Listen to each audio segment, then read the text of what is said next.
They sold him a paralyzed maid, as a cruel joke. Struggling rancher marries her that very day.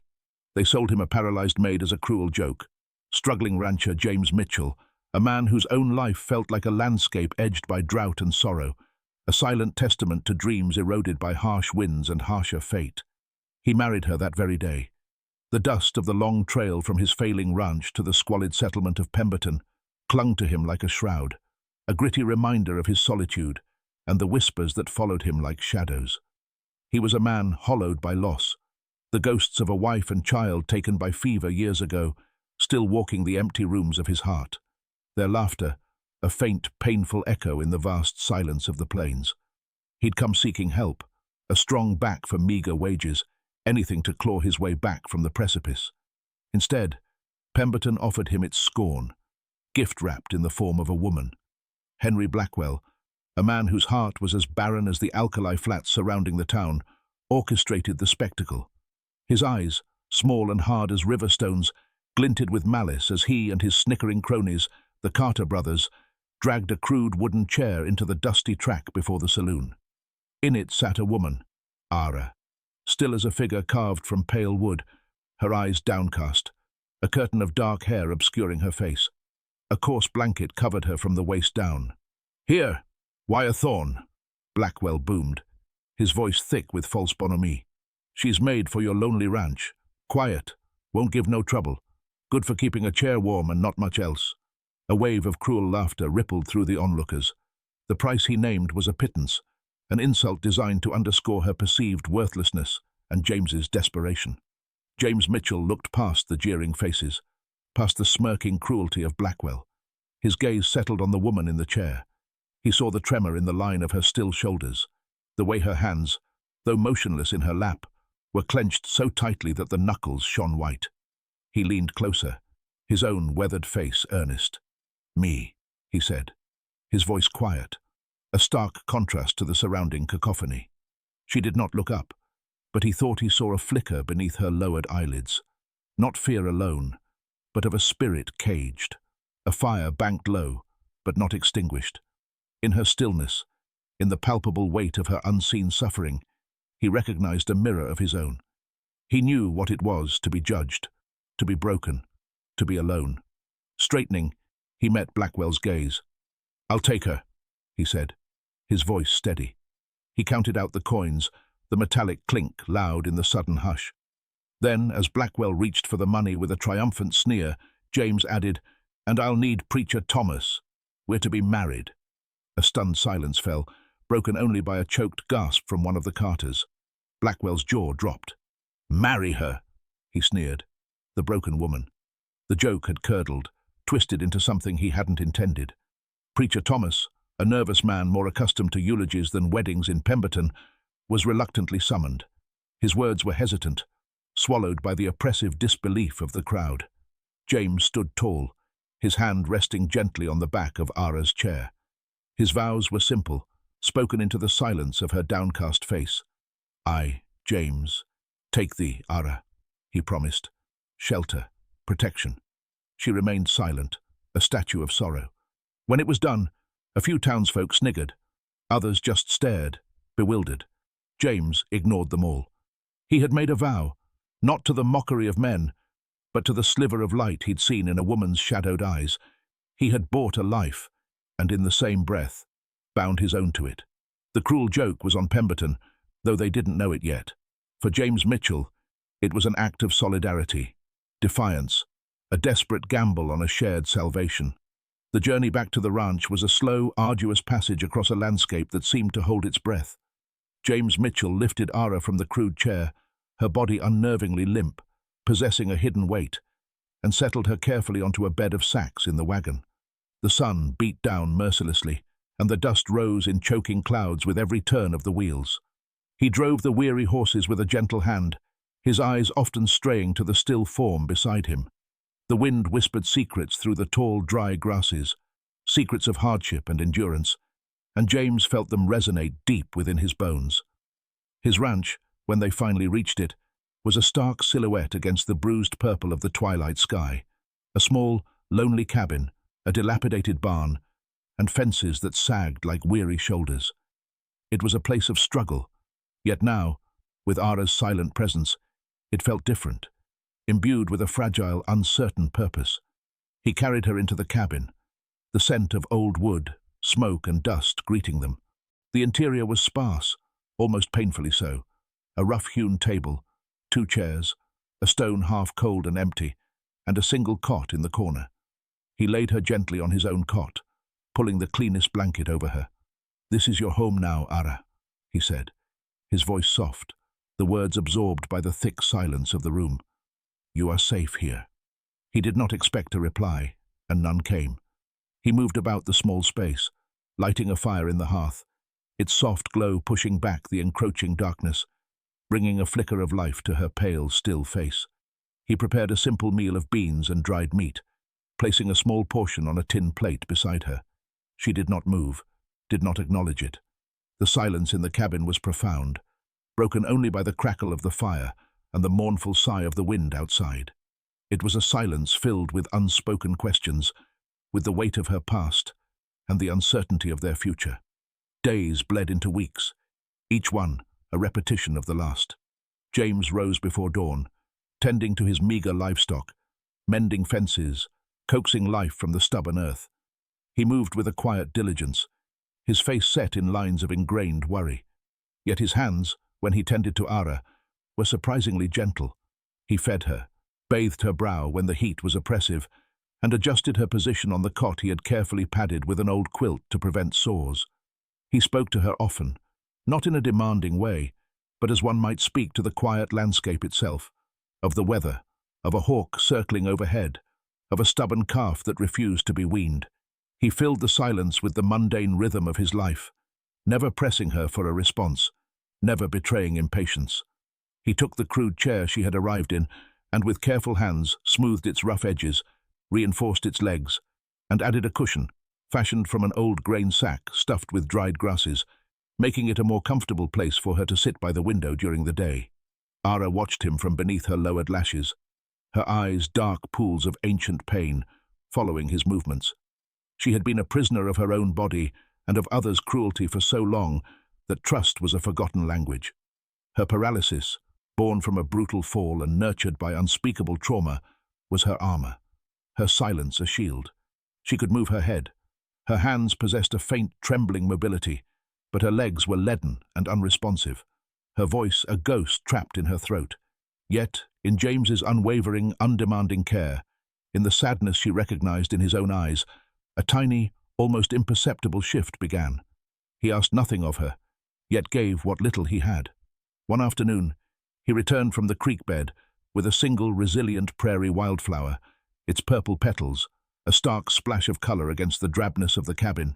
He placed it in a chipped cup of water beside her chair.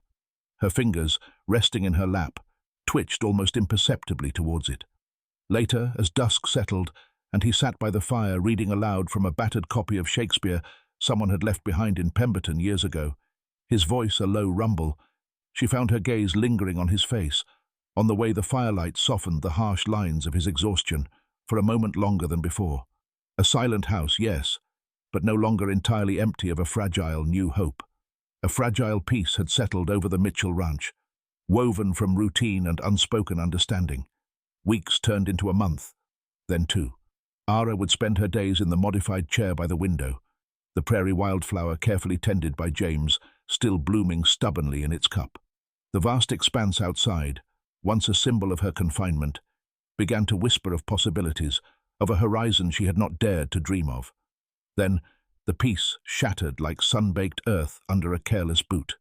Silas Blackwell and the Carter brothers, their malice festering from the perceived slight of James's unexpected marriage, rode out to the ranch one searing afternoon. Their arrival was heralded by coarse laughter and the pounding of hooves, a stark violation of the quiet James and Ara had cultivated. "Thor!" Blackwell bellowed, his voice dripping with contempt. "Just came to see how the loving couple is faring. Still got your silent partner, have you?"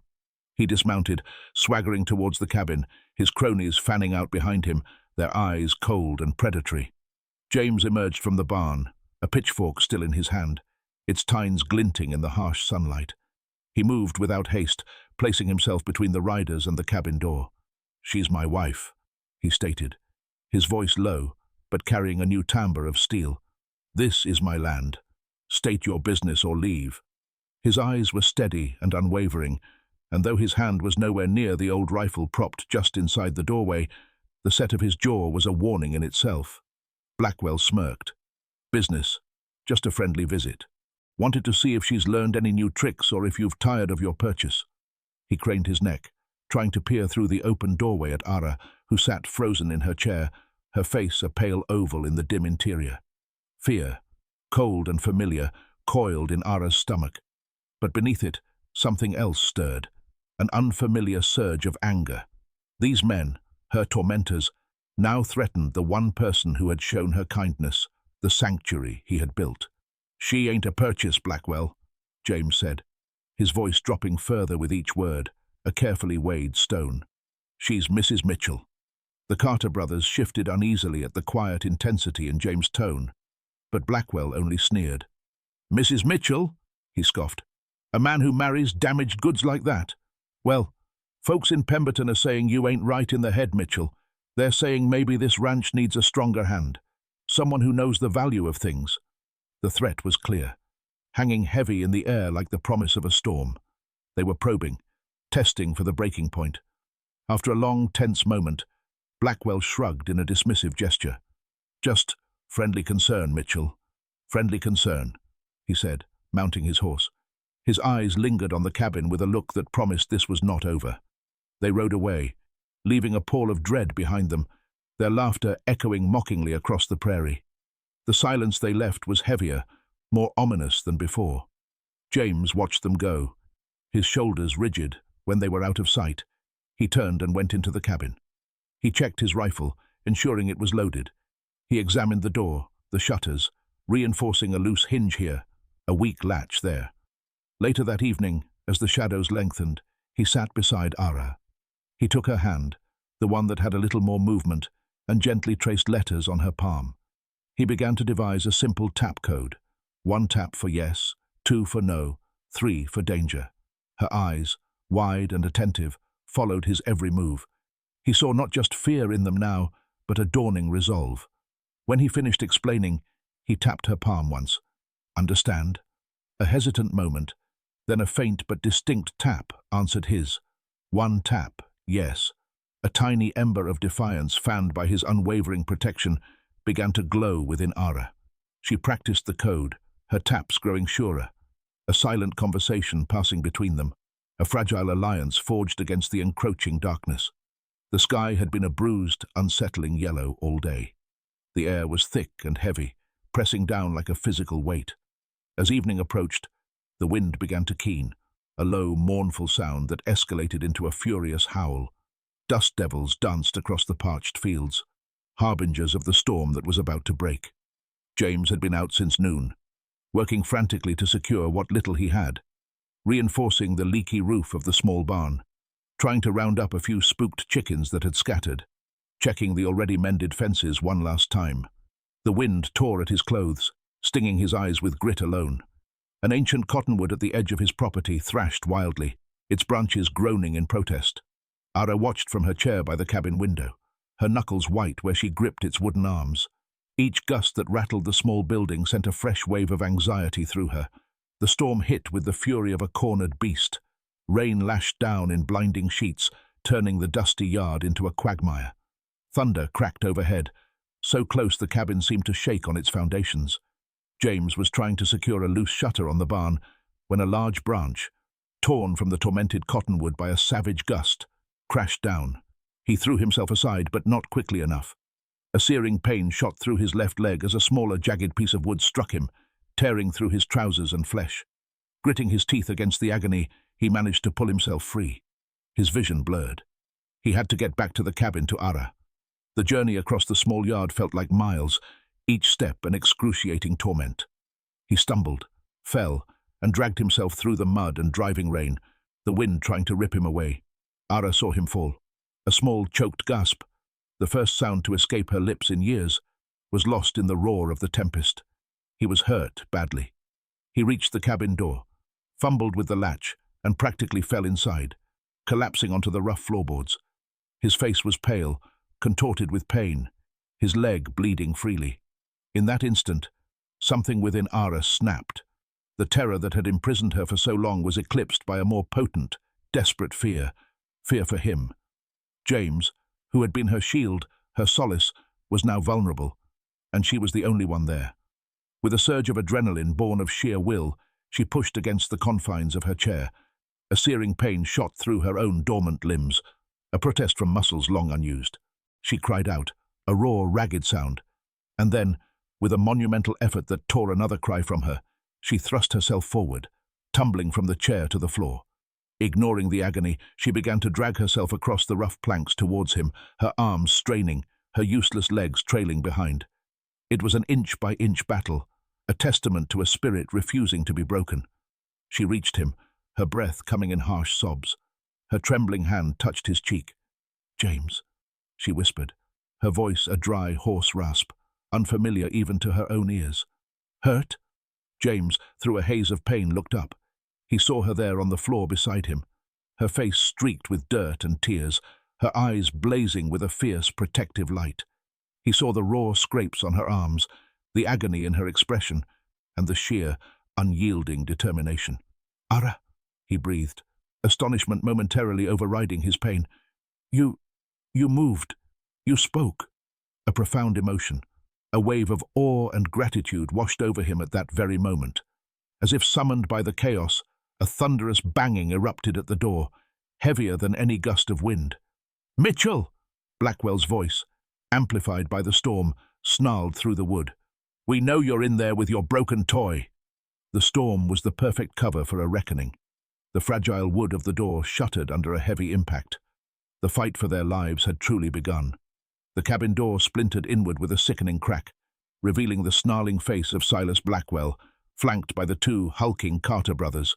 Rain and wind surged into the small room, extinguishing the lamp and plunging them into near darkness, lit only by flashes of lightning. "Well, well," Blackwell sneered, his eyes adjusting to the gloom. "Looks like the storm's already done some of our work." He saw James on the floor, struggling to rise, his injured leg leaving a dark stain on the wood. He saw Ara, a crumpled figure near the hearth. James, fueled by a surge of desperate adrenaline, pushed himself up against the wall, his hand instinctively going to the hunting knife at his belt. "Get out, Blackwell!" he growled, his voice tight with pain and fury. "This is your last chance." As the Carters advanced, Ara, lying on the floor, saw a heavy iron poker resting by the hearth, just within her reach. Her mind, sharpened by years of silent observation and the immediate, terrifying threat to James, worked with lightning speed. With a grunt of effort that sent jolts of fire through her partially reawakened limbs, she stretched her fingers, closing around the cold metal. As the larger Carter lunged toward James, who was parrying a blow from Blackwell, Ara swung the poker with all her might. It wasn't a strong blow nor perfectly aimed, but it connected with the back of the Carter's knee. He roared in pain and surprise, his leg buckling, his attack faltering. That split second was all James needed. He sidestepped the Carter's clumsy recovery and drove his shoulder into the man's chest, sending him crashing into the smaller Carter brother. Then, from Ara came a sound no one in Pemberton would have believed possible. A scream, not of terror, but of pure, unadulterated rage. A wild, primal cry that echoed the storm's fury and momentarily froze even Blackwell. The fight became a brutal, close-quarters melee. James, though hampered by his leg, fought with the ferocity of a cornered wolf, using his knowledge of the small cabin to his advantage. His knife was a silver dart in the dim light. He was no longer just fighting for his land or his life, but for Ara, for the fragile hope she represented. Blackwell, arrogant and cruel, had underestimated them both. Seeing only a crippled rancher and a broken woman, he hadn't counted on the strength forged in shared suffering, the desperate courage of two souls with nothing left to lose but each other. Just as Blackwell lunged for James with a length of heavy chain, the splintered doorway was filled by a new figure, Marshal Eli Vance, his cold peacemaker steady in his hand, rain dripping from the brim of his hat. "Blackwell!" Vance's voice cut through the din, calm and authoritative. "Looks like your luck's finally run out." He had heard Blackwell was causing trouble out this way.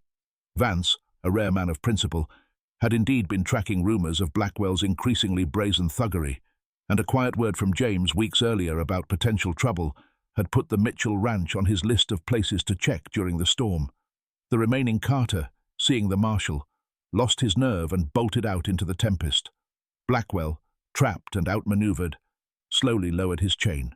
Dawn broke, clear and cold, the storm having scrubbed the sky to a pale washed blue. The air was fresh, carrying the scent of rain-soaked earth and bruised sage. Inside the battered cabin, a fragile quiet reigned. James, his leg roughly bandaged, sat slumped against the wall, utterly spent. Ara lay near him, her breathing shallow but steady. Marshal Vance had taken Blackwell and the captured Carter away hours ago, promising justice. James reached out a trembling hand, and Ara's found his. Her fingers, surprisingly strong, gripped his tightly. He looked at her, truly looked at her. Her face was bruised, her hair matted with mud and sweat, but her eyes, meeting his, were alive, alight with a fierce, quiet triumph. "We did it, Ara," he whispered, his voice, a small exhausted smile touching her lips, and she nodded. A single profound affirmation. Spring arrived a year later, painting the mended Mitchell Ranch in hues of vibrant green and delicate wildflower pink. The scars on the land, like the scars on its inhabitants, were healing. Ara sat in a sturdy, well-made chair with cleverly designed wheels that James had painstakingly crafted for her. A ledger lay open on her lap. Her sharp mind, once hidden, now managing the ranch's modest but growing accounts. Her voice, though soft, was clear and steady as she directed the two new hired hands James had finally been able to afford. Her legs remained largely unresponsive, a permanent reminder of her past, but she moved with a newfound purpose and grace around the cabin and the wide porch James had built and ramped for her. Their evenings were filled with the quiet companionship of shared work, of passages read aloud from books Marshal Vance brought on his occasional visits, and sometimes a sound that had been absent for too long from both their lives: laughter. The townsfolk of Pemberton mostly kept their distance, their mockery muted by a grudging respect, or perhaps fear, of the quiet rancher and his resilient wife. James Mitchell often found himself simply watching Ara, her spirit now unchained, her eyes bright with intelligence and an unshakable love. He had sought simple help and found redemption. The cruel joke Pemberton had played had, by some miracle of human spirit, become a sacred vow, a testament to a love forged in the crucible of hardship, a love that saw worth where others saw only brokenness, a love that had, against all odds, bloomed in the desert. If this story of unexpected strength, found in the deepest wells of despair, of love's power to heal and transform, stirred something in your soul, if you believe that even the most damaged among us can find their voice and their victory, and that true partnership can turn a cruel jest into a triumphant life, then you're in the right place. Subscribe for more tales of resilience, redemption, and the enduring power of the human heart.